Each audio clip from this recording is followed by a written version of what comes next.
talk today. Hi everybody, I'm Duncan, I'm the curator here at the Russell-Cotes. I've been curator since 2016 and this is... Sarah Newman, I'm the museum manager, and it's wonderful to welcome you here to the Russell-Cotes today on this rather blustery and horrible grey day. But we're going to have this opportunity to share a little bit about the history of our Japanese collection and show you some of the objects on display here today.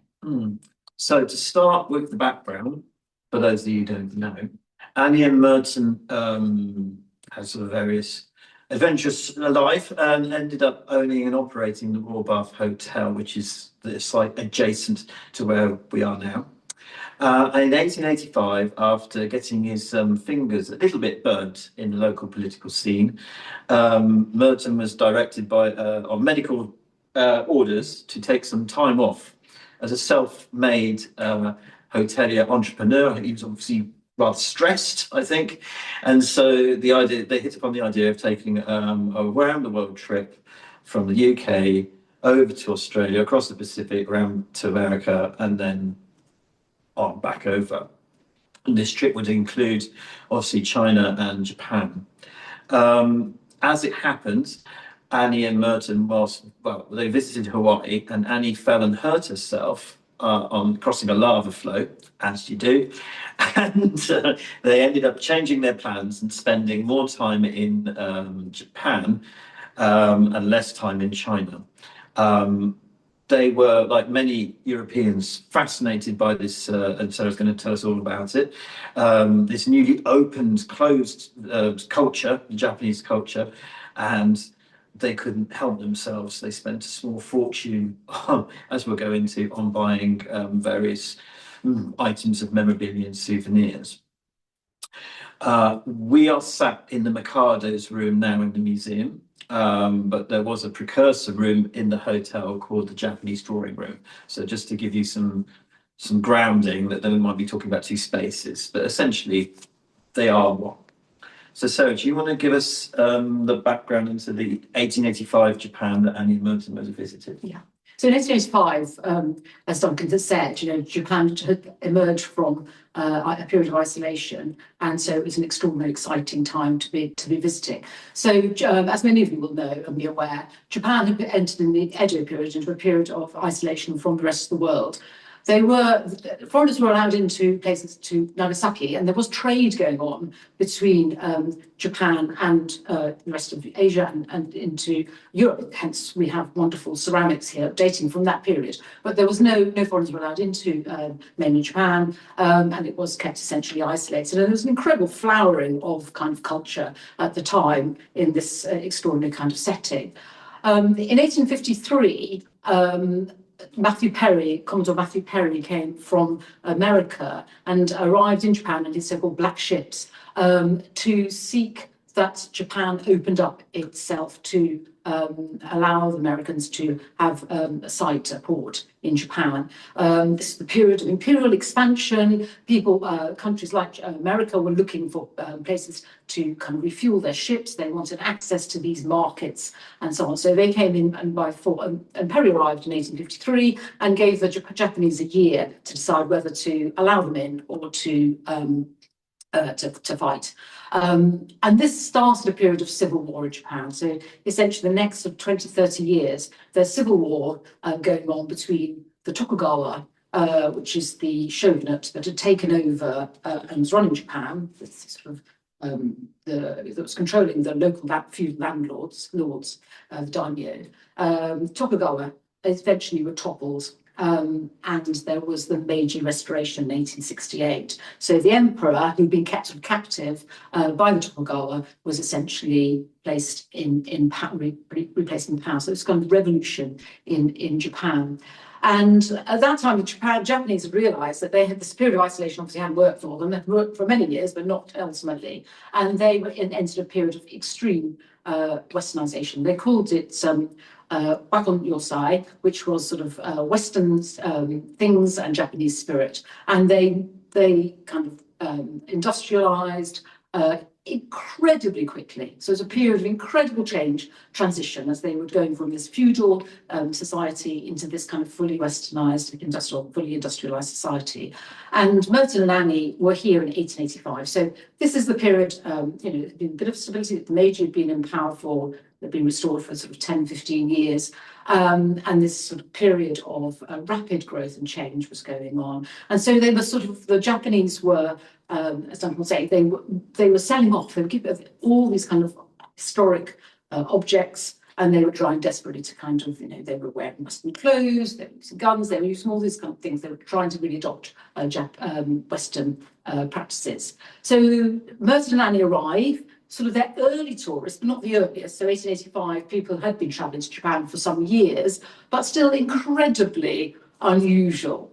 And we know that many artists were very inspired by the artwork that was coming out of Japan, Van Gogh, by the prints and so on. And so they too were just kind of bowled away by what they saw in Japan. They were there for about 6 weeks, and as we'll talk about later, they obviously inspired to acquire curios, as they call them, from everything they saw.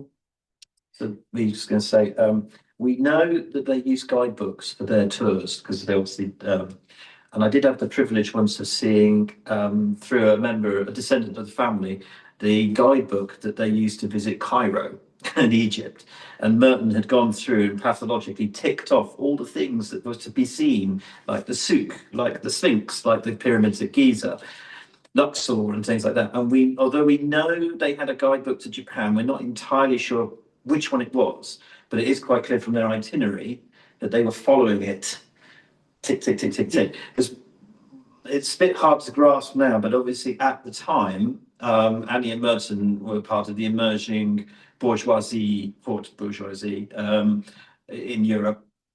And they often turned to books such as Mrs. Beeton's cookbook to tell you how to behave in situations that you wouldn't necessarily know about. So Mrs. Beeton's cookbook isn't really a cookbook. It's about how to hire and fire servants, what to serve the Archbishop of Canterbury if he turns up for dinner, that sort of thing. It gives you a guide into how to be a middle class hostess. But it was the same with the guidebooks. We have one that they had for New Zealand, and like I said, I've seen the one for Egypt and Cairo, but we know they had one. They probably had one for Japan, but we just don't quite know which one it was. But there were a number published. Yeah. Apparently there was one that was like 500 pages long. I doubt they meant that one, but they were saying it quite handy. Yes, and it's interesting to say, isn't it, because we've worked in the past and we want to pay homage to Greg Irvine, who was the curator of Japan at the Victorian Albert Museum for many years. Sadly passed away very recently. And he's been a friend of the museum and the Japanese collection here for decades. And he worked with us just recently to write a little book about our Japanese collection. And in that notice, he's obviously checked some of these guidebooks and said, oh, well, it looks like this trip might have comes from this guidebook and this trip came from a different one. So we know, I can say a little bit about the tour that they went on, which actually, if you went to Japan today, it wouldn't be a bad tour to do now. So similarly, the tastes and interests were similar. It's interesting that they were independent travellers, and Duncan will talk a little bit more about how they travelled, but they were independent travellers. But obviously Thomas Cook, the travel company, was in existence. I can't remember, it's 1830s it starts. It starts very early with a trip in Leicester, but by the 1850s, I think, that Thomas Cook was doing round-the-world trips.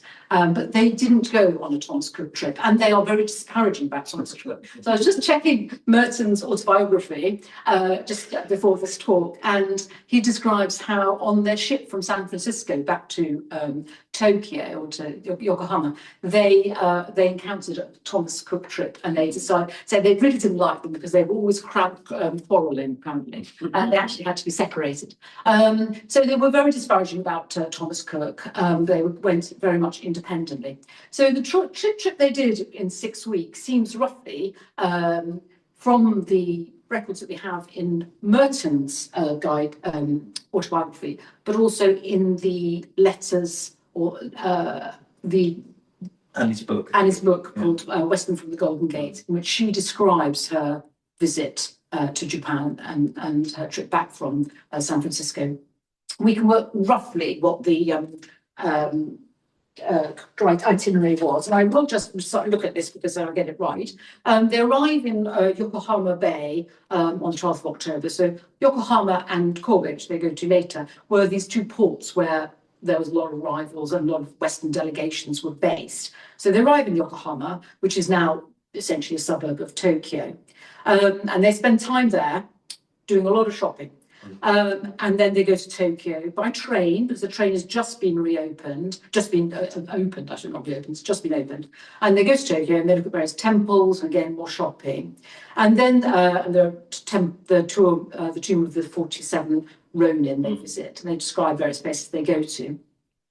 And then they take a train to Utsunomiya, which is on the way to Nikko, which, if anyone has ever been to Japan, is an extraordinarily beautiful shrine to the shoguns, which is in sort of just north of Tokyo and surrounded in a beautiful setting, surrounded by hills and forests. And they're really, really struck by that.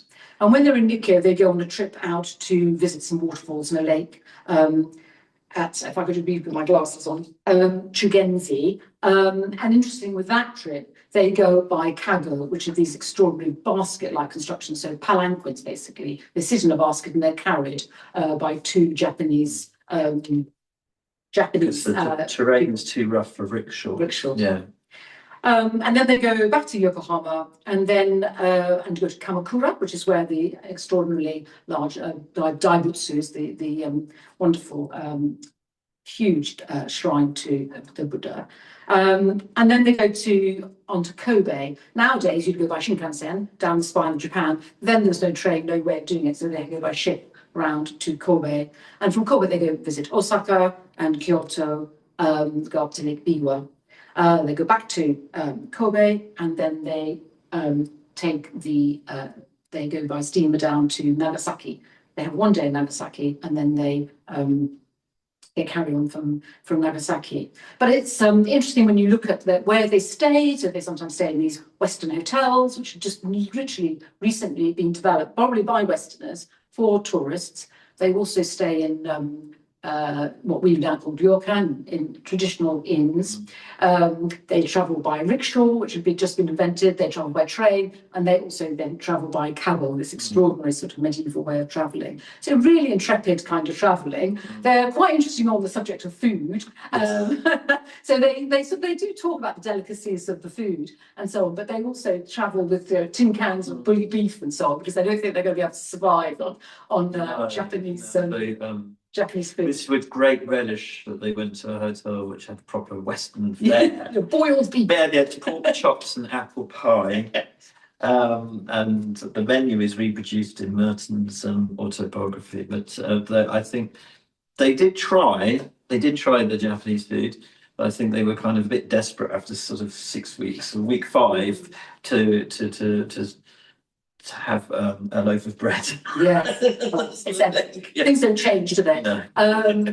But it is interesting that I think, although we can look at some of what they've written and perhaps we would express things in that same way, but it's very, very clear that they were they loved it. They were absolutely smitten. Like so many people, they were, they thought it was just the most amazing place, and so overwhelmed with the culture, and they found everyone so polite and charming and so on and so forth. So they were, like many people, kind of very impressed. And they saw many parallels between Victorian Britain and themselves, island nation, proud, noble, knightly. Yes. And it must have been an absolute amazing thing to see. I suppose that Tom Cruise film Last Samurai comes vaguely close to it, but the way I think about it, when I try and explain it to people, is, can you imagine a Japanese person now coming to Britain, but Britain like Bridgerton?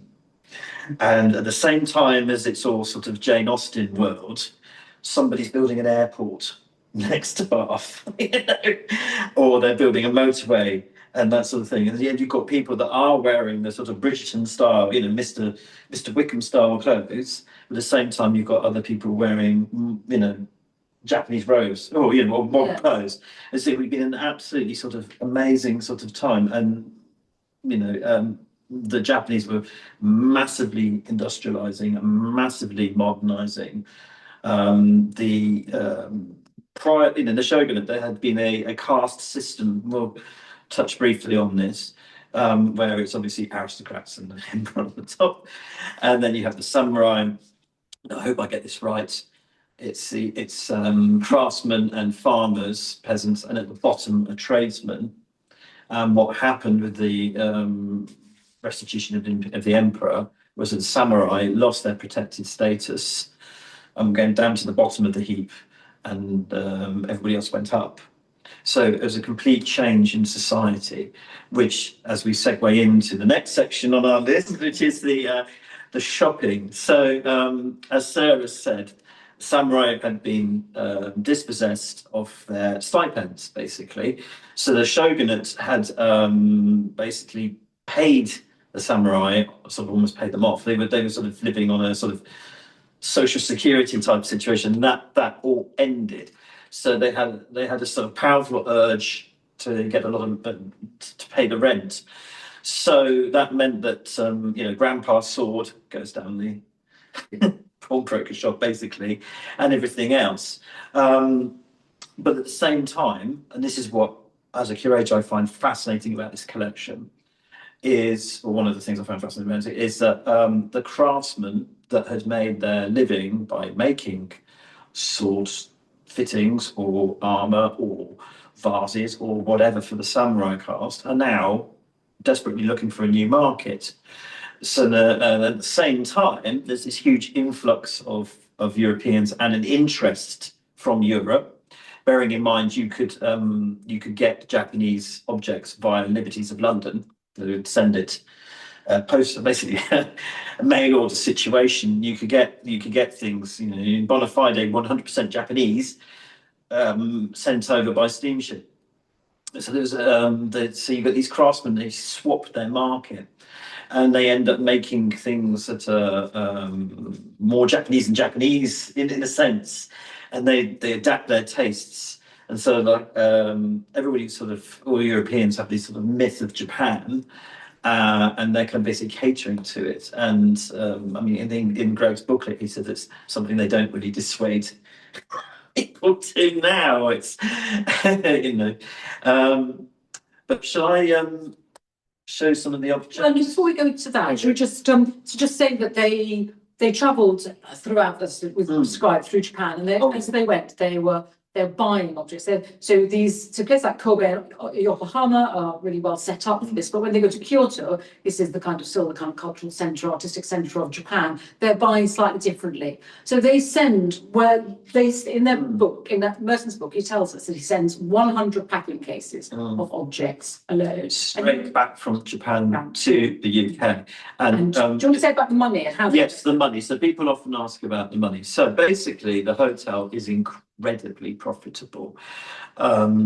We don't, unfortunately, have the family papers, but from the few bits and pieces that we have gathered down the years, it is quite obvious that Merton is in the right place at the right time with the right kind of hotel and with the right kind of clientele.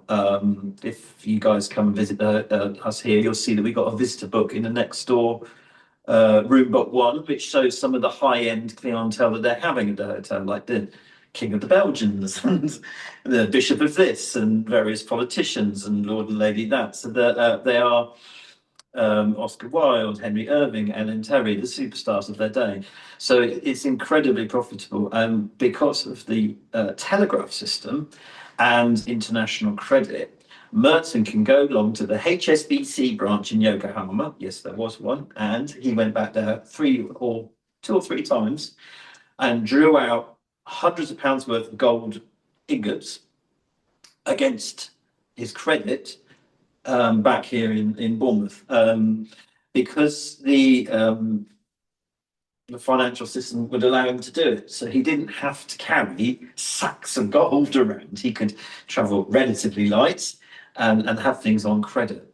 So it's an interesting that the collection is reflective of the fact that of a wider sense, not only just Japan opening up and people and tourism and things, but the wider thing is it's all powered by credit and it's all powered by the steam engine because obviously steamships and that sort of thing. But yes, and so that gives you an idea. Wish we knew exactly how much he spent. There are some tickets, dealer tape labels still attached to some of the ceramics, but it's a bit hard to work out exactly how much he's paid for things. But it is a serious amount of money. I mean, I don't know what his bank manager had to say about it, but in his biography, he describes how he went back, I think, 3 or 4 times, and originally he asked for 100. So that won't be nearly enough, $100 or pounds. It won't be nearly enough, and he goes back, and sure enough, he goes back time and time again. So he claims at the end to have spent £900. I don't know what that would equate to in contemporary in our money, and he really thinks he's getting a bargain. He thinks it's it's good.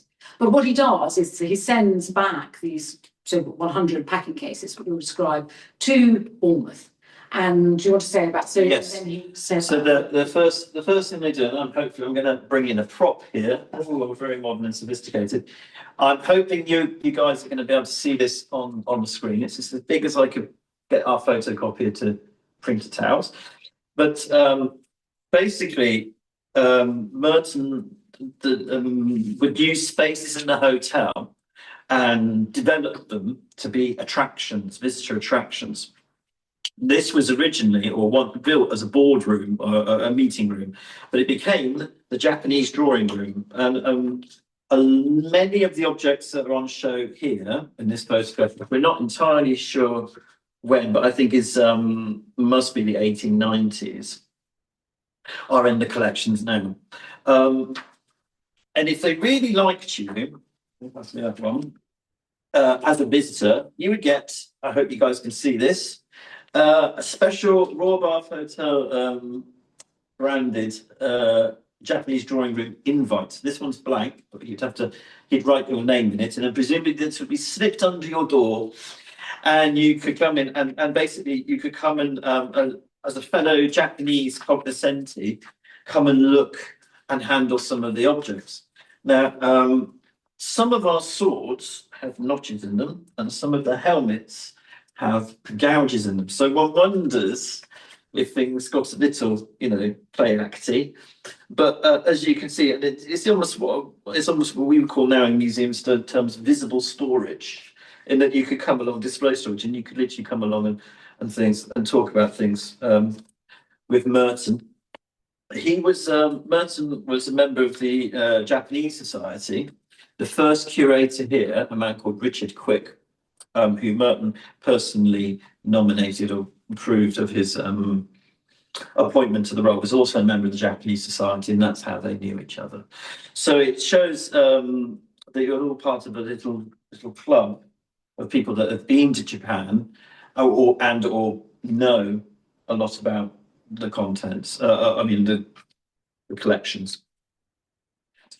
So they had so they originally had the collections were in the Japanese drawing room at the hotel, and then when they built this house, the Eastcliff House Hall, which was their home that they started building in the 1890s, they created a Japanese garden outside in the garden. You can still see the remnants of it now, and also the Japanese motifs and items out throughout the house, so emblems and so on, that they used again to demonstrate to kind of people how they were cultured and well travelled they were.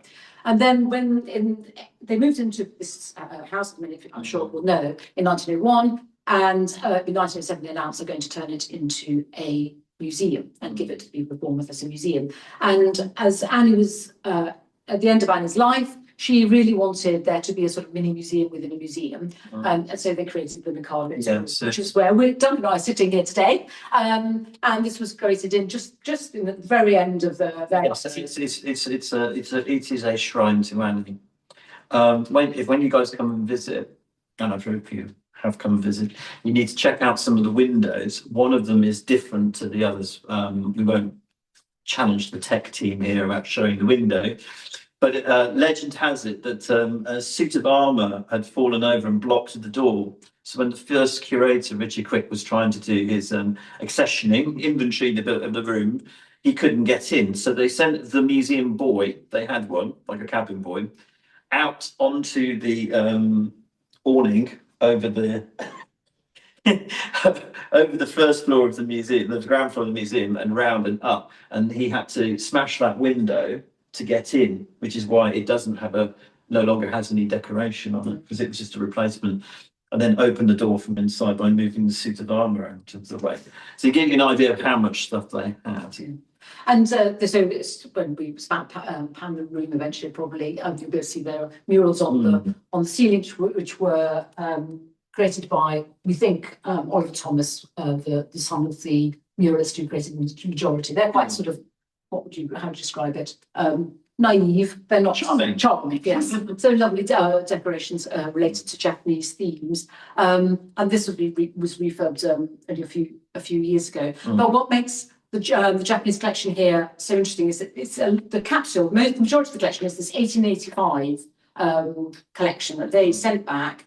And so some of it is historic, so these things that as Duncan will show in a minute, the swords and so on, which were pre this period, but also it's from this very period. So it's very much a capsule of this moment in time. It's also very much about the Western eye, as we'll describe. So it's not a sort of representative or example of, how Japanese people lived in certain times. It's very much about, a Western approach to the beauty of what they enjoyed. But what I love about this collection so much as well, is somebody who lived in Japan for a couple of years myself, is that it's just so personal, and they collected everything from the sublime to the ridiculous. So one of their prize items they've collected from them when they were there was this Butsudan, which is a Buddhist shrine that was supposedly owned by Daimyo, one of these lords. And it's where you'd have it in your home to show respect to your ancestors, to worship your ancestors. So this is quite a significant piece, beautifully decorated and so on, and lacquered. But they also stole the slippers from the hotel bedroom. As you all know, you have to take your shoes off in Japan, and we have slippers here still that they probably stole from some hotel bedrooms. And the chopsticks. Yeah. And the menu holders. So it's that very personal collection, which means that their own personality, their interests, and their the period in which they were travelling is so clearly revealed.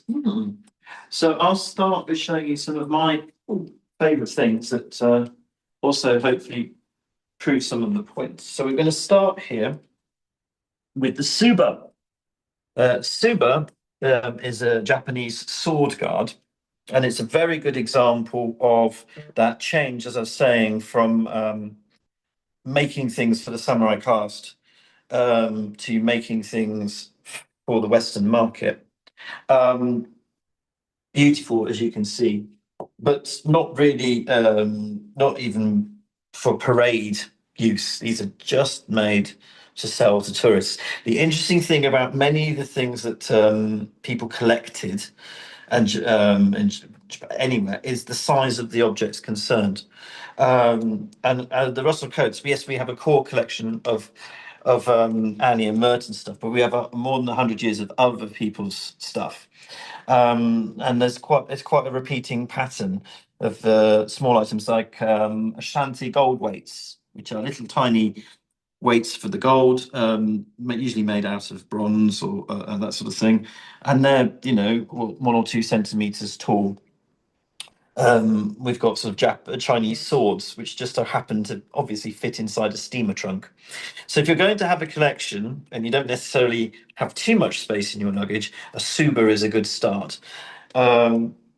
So bronze, chased iron and beautiful things. But if you look quite closely, you can see that the actual gap for the sword blade is sort of almost an afterthought.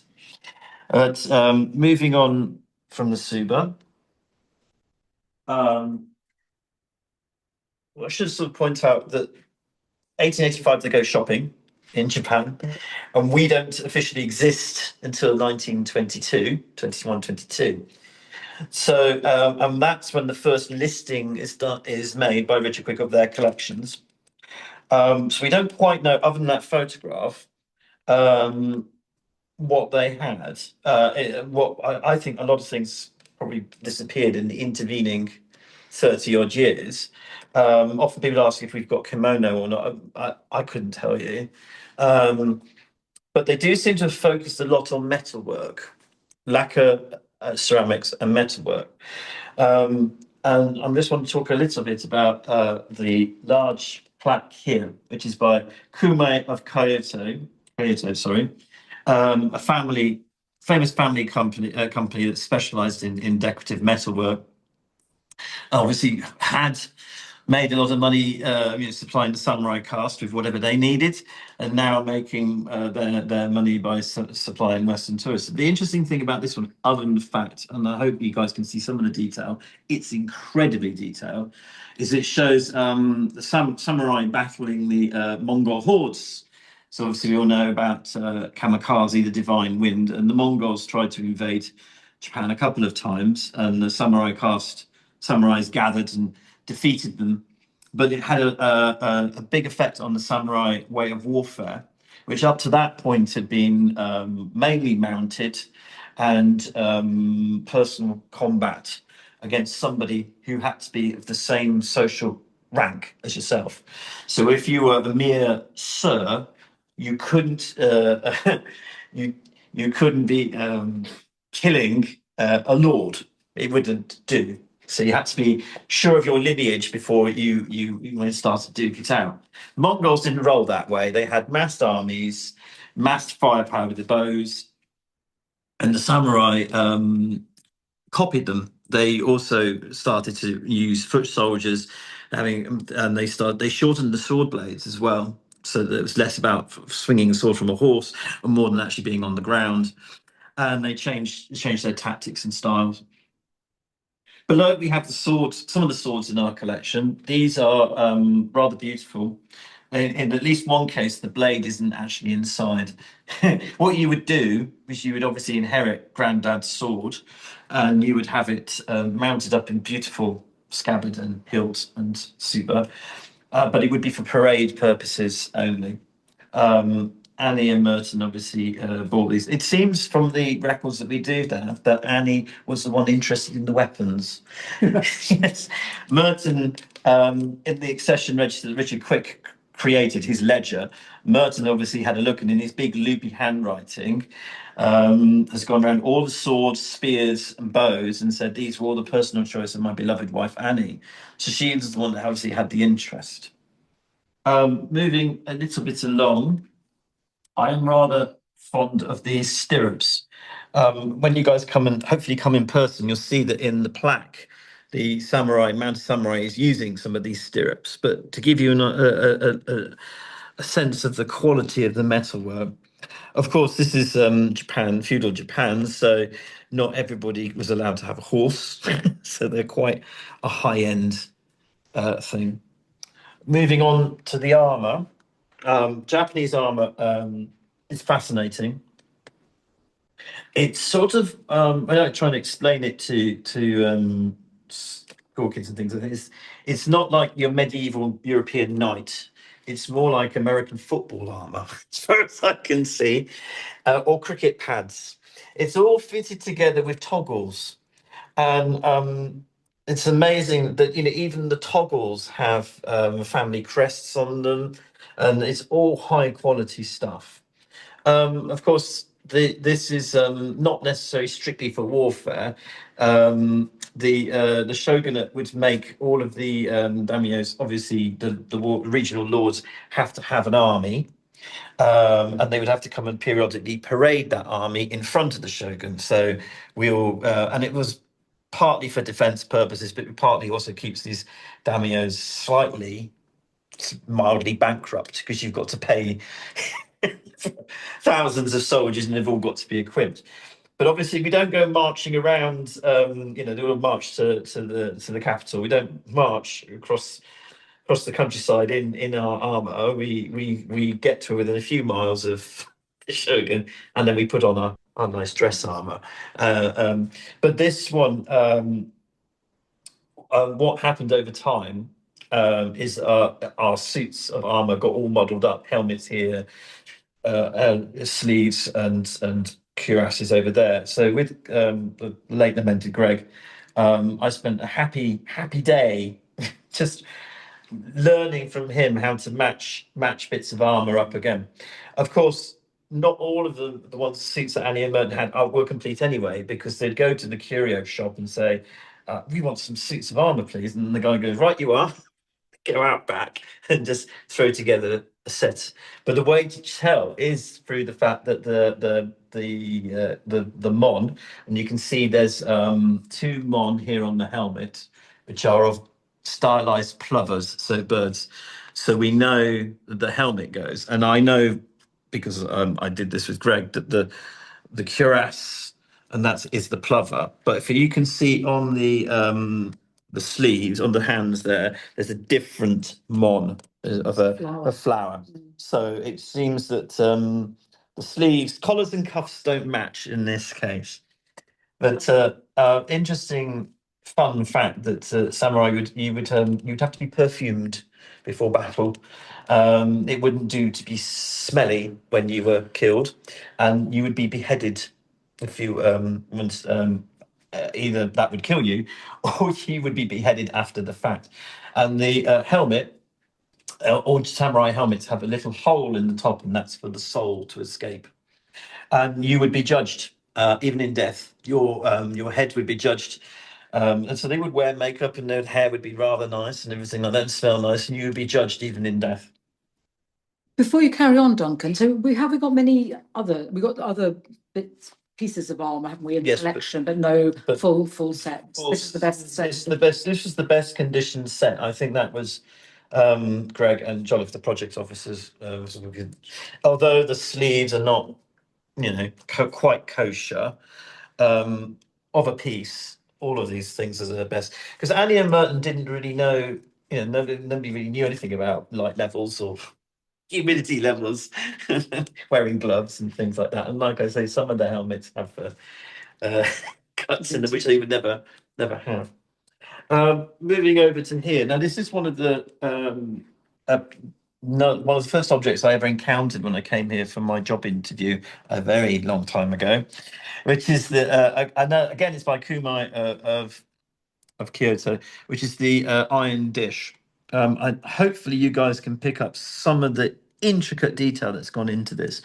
Japanese craftspeople would often go prematurely blind and have all sorts of issues from the chemicals and literally working their fingers to the bone to achieve this kind of aesthetic look. It's amazing.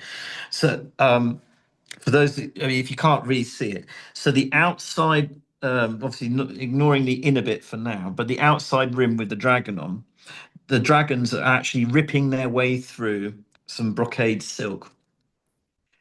So you've got that illustrated, and then that's over a general background, I think, of maple leaves. Then you've got your inner scene, which is from a No play, called the Maple Picnic, where a samurai goes drinking with a lady and has a great time. Then, whoopsie daisy, wakes up, she's a demon, as it happens. So, as you can see, she's turned into a demon. He's gone for his sword and he's about to battle her. But again, you can see within there's more representations of fabric. It's gold on top of cast iron. So moving the thing is an absolute nightmare because it weighs a ton. To give you an idea of size, it's about the size, I would say, of a very large car hubcap. It's pretty big, the size of a steering wheel for a truck. So Annie and Merton collected that from Japan, but they also collected Japanese things that had come over to the UK. And the star of the show on that front is this elephant koro here, which I irreverently call Nelly. Nelly the elephant. So she's a Buddhist incense burner, really. But it is being made in Japan for the Western market. It came over for the Glasgow exhibition of 1901, International Exhibition of 1901. And we could only display the elephant herself or himself, but it actually comes with a box, and things that basically look like Japanese socks or tabi that go over it.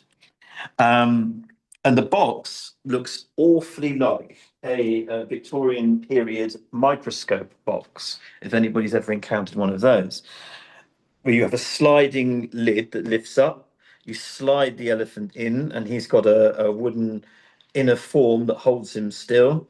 You put the tabby on him, the socks on him, and then he would slide the thing shut.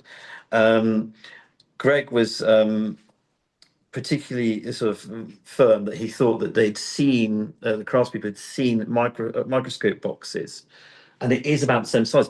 I used to do a bit more natural history in my last museum, and we had some of these Victorian microscopes. The interesting thing is the ball at the top is crystal, rock crystal. It's not glass. Those are often when people, there's quite a few of them around, but they're often the first thing to get broken. People drop them.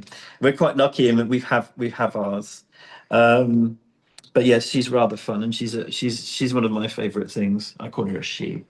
Don't genderize the elephant. But do you want to talk about some of your favourite things, Seth? So I was going to look over here.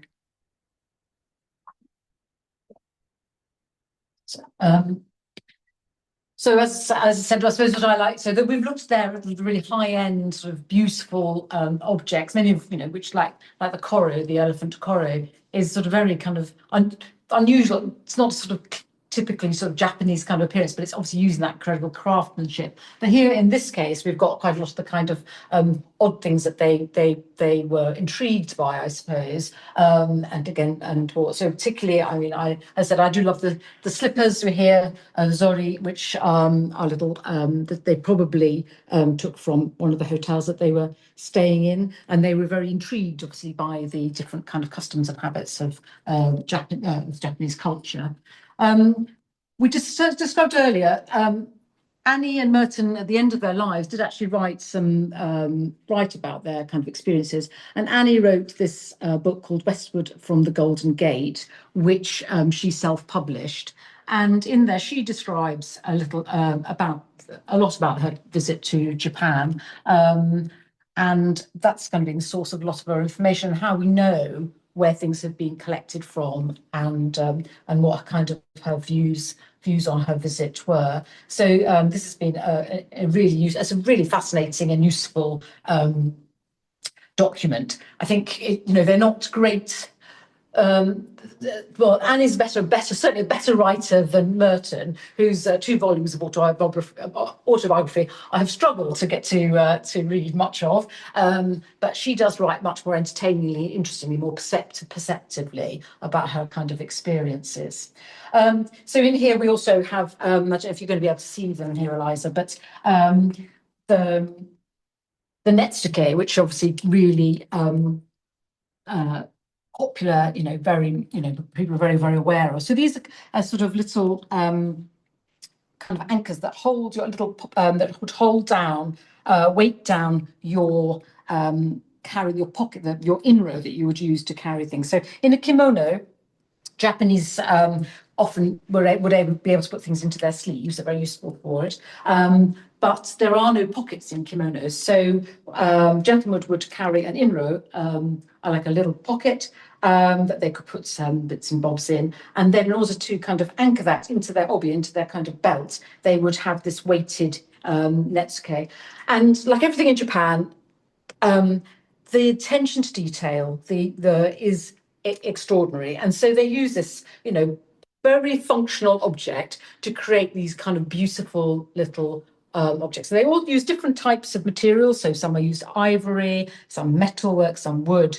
Often these are kind of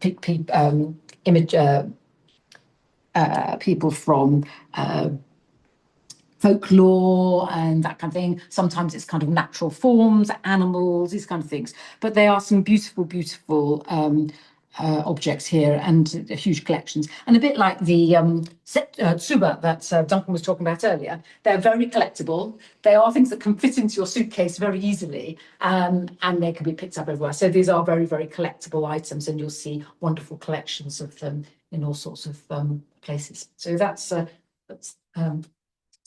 And then we were talking a little bit earlier, so I'm going randomly here, of the different kind of things that they picked up. So these menu holders, similarly, they obviously went out for dinner and were intrigued, and so they sort of pocketed those in the way that you do. We also have collections of chopstick holders and all sorts of things, didn't we? They're, in the same way that we do even now, you collect bits and bobs, ephemera from your holidays. They were doing absolutely that in those more than 100 years ago. But it's those odd little things that I find as a curator finds fascinating because they don't usually survive. Who's going to keep the paper cover for some chopsticks in the usual run of things? It goes in the bin. And it's the same. Well, again, I've explained to school kids, it'd be like somebody going over to Bournemouth from Japan with a shipping container and loading everything in there from a BMW car that you could buy on the car dealership through to a McDonald's box and everything in between, and then bringing it back down to the other side of the planet. For people to sort of be fascinated by. Yeah. We probably should move on to questions. Yes, yeah, indeed. I think so. Have we got? Should we take a seat and answer any questions? So I think our colleague Alyssa's going to read out the questions from the corridor, and we'll try and reply. Was anything? Is Annie's book on their trip to Japan available to? No, but there is a copy. I'm sure. I think there are reference copies in Bournemouth Library.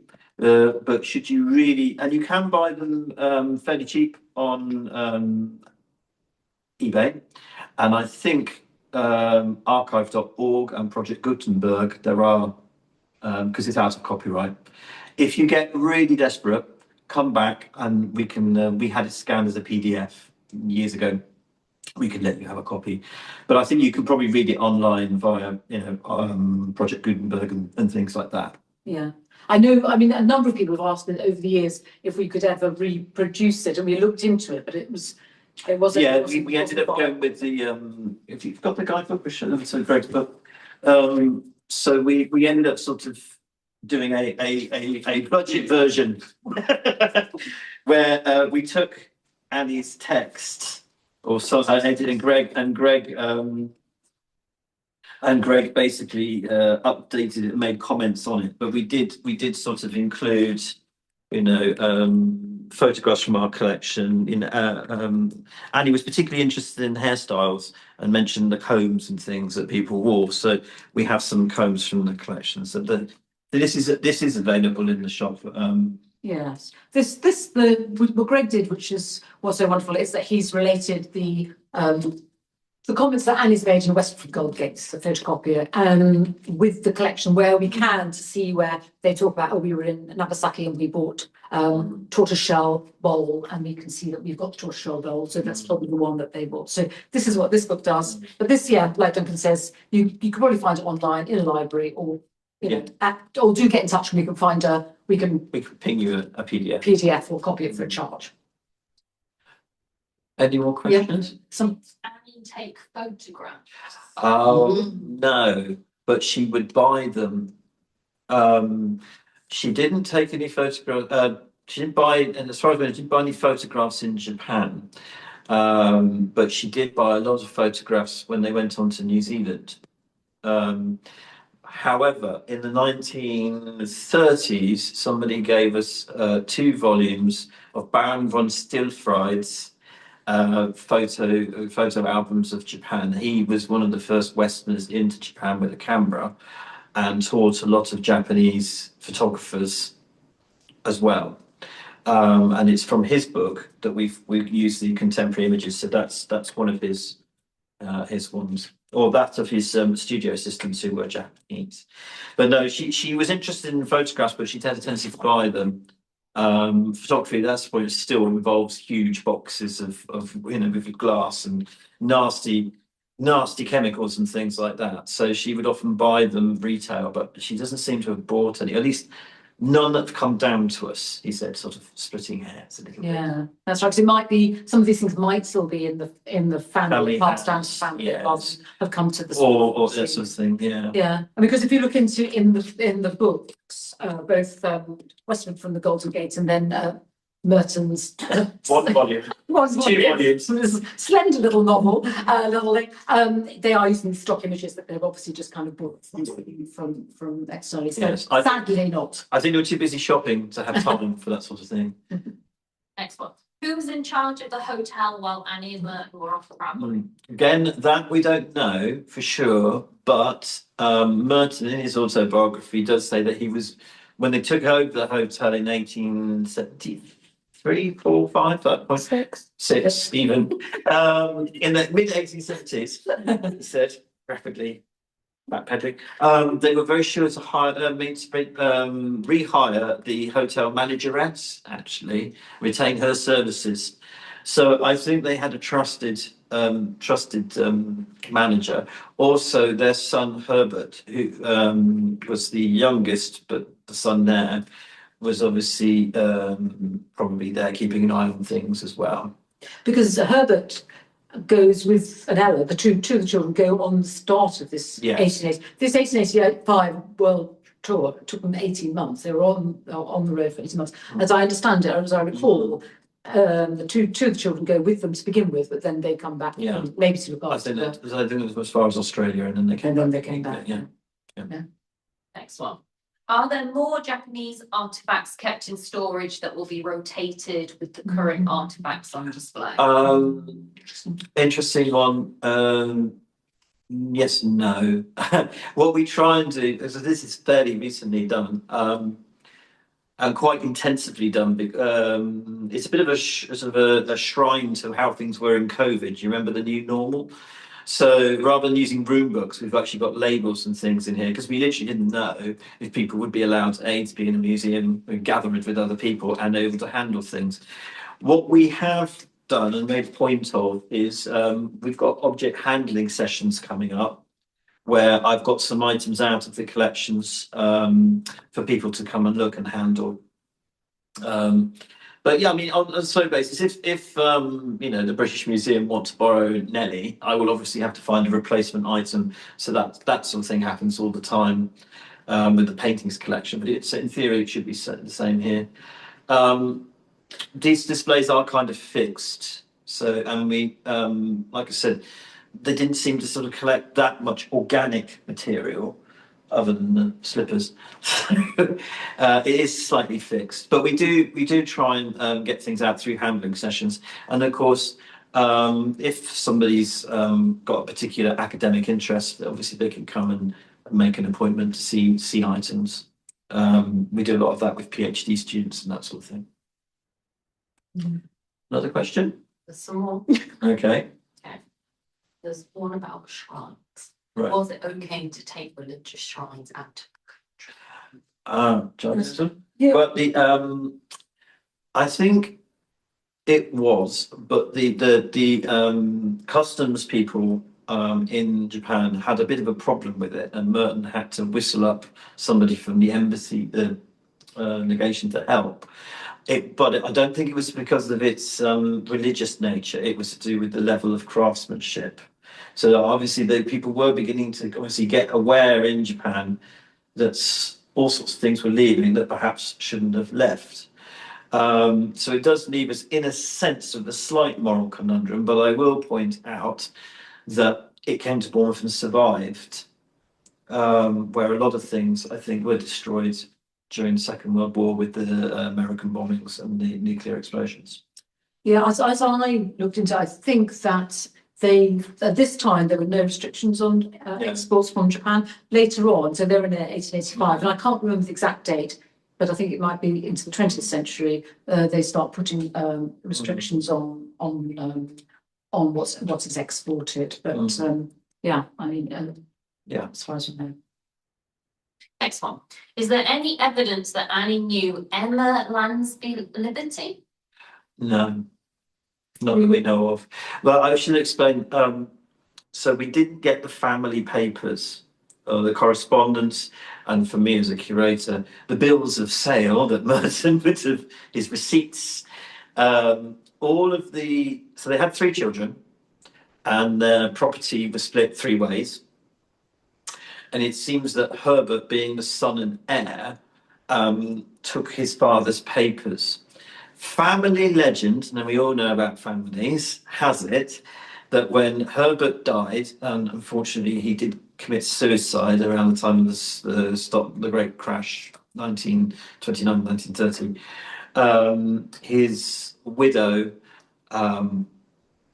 for reasons not clear to us, burnt the lot, according to the family. She was fed up with the family and she burnt all the papers. So we don't really know anything. We know that Annie kept journals, and it's from the journals that she wrote her 2 books. Well, her letters from the Golden Gate, and it's from her correspondence back to her daughter. We have letters from Russia, but we don't have the originals. We have none of that survives. Although odd things do turn up. So we had a couple of years ago a bound copy of sheet music. Annie was very musical. So she's had these her favourite pieces of sheet music bound up, and it says volume 8 on the spine. So it implies where's 1 through 7, and there might be more. And she's gone through and annotated and done various sort of variations and things like that. So, and that sort of somebody just said, "Oh, we found this in a." In a charity shop. Are you interested? Yes, yes. I'd love to have her journals, because I think there's a lot more in the journals than obviously there would be in the final printed book. But I'm sad to say, no, not a clue, not a clue. She doesn't mention the name. We did have some a volunteer go through and try and map their social network, but no, that name doesn't come up. Next one. Do the Japanese items require any particular conservation techniques? Yes and no. Metalwork is metalwork. That's fine. Ceramics are ceramics. That is fine. Lacquer, however, is a bit of a tricky one. There is a dearth of lacquer conservation expertise in this country. Annie and Merton, for all of their bags of enthusiasm, didn't really know anything about light levels. So a lot of the red lacquer in particular shows signs of light attack. There are ways and means of tackling that, but it's all quite experimental. We are thinking about trying to do something, trying to get some money to do something with our lacquer collection, but it's obviously very much funding dependent. But yes, lacquer is the only thing. Everything else, it's paper, it's iron, it's steel, that sort of thing. It's all fairly easily sorted. Any more questions? Yeah. Does the collection include any objects or wood block prints that are related to the Tail of Genji or the Heian period in general? The Tales of Genji, sort of scenes from that appears of prints and yes, stuff, don't they? Yes, we do have some. The problem with our print collection, Japanese print, is they're often bound up in books for the market, for the Western market, and as a result, slightly disjointed. So we have Prince Genji. It's now a Christmas card, isn't it? With his attendants looking at people making a snow frog, making a frog out of snow. And you have the 2 images on 2 facing pages of the book, and then a couple of pages on is the 3rd one of the prince and his attendants watching. We have got a Japanese print collection exhibition planned in the future. And we're hoping, with a private collector, he's providing a lot of prints. We're hoping to use his expertise to unlock what's in these books. But we have a few bits and pieces. Yes, I think with our collection, historically, a lot of work was done on the metalwork. This is absolutely fine. That's going back sort of pre-archive. Oh, very much. But I think there is more material in terms of things like our prints and our books, which is under research. So there's probably a lot of work to be done. It's very specialist work, and there's a lot. There's any PhD students out there that want to lend a hand, you're more than welcome. Very last question. Oh, good. What was the word you used, Sarah, for the Japanese spirit? Western. So It's whack on your side. And it means Japanese spirit, Western things, yes. And that was one of these sort of slogans that was kind of generally used at the time to kind of, really encapsulate what they were trying to do, to maintain that Japanese spirit, that kind of ethos, but also kind of adopt. So European experts would come in, show them, the Japanese would learn the job from them. European expert would go home, and then they would carry on. Unlike in, say, China, where the Europeans would stay and continue to work on. So it's very much sort of that. They would, you'd build the railway station, they would learn from you, you would go home, and then they'd go and build another railway station and then carry on like that way. Oh, can you spell that? We're obviously doing Japanese whack one. W-A, well, it depends how you do it, because in Japanese, in English, how you do it in Romaji is different, so it changes, but it's W-A-K-O-N, whack on, your side, Y-O, often extended, S-A-I. Try looking up that. Okay, otherwise drop me an email, I'll try and put it in. But it's kind of work, it should be, you should find it. Is that all? Brilliant. Okay, well, thank you so much for thank you so much for kind of your coming this afternoon. We hope you've enjoyed it. Please give us any feedback if you have or haven't. As I said at the beginning, it's been wonderful to have teamed up slightly, been approached by the BBC to kind of do this work, in sort of not quite partnership, is it, but just kind of referencing this kind of programme, which it's really interesting to watch about the fall of the samurai.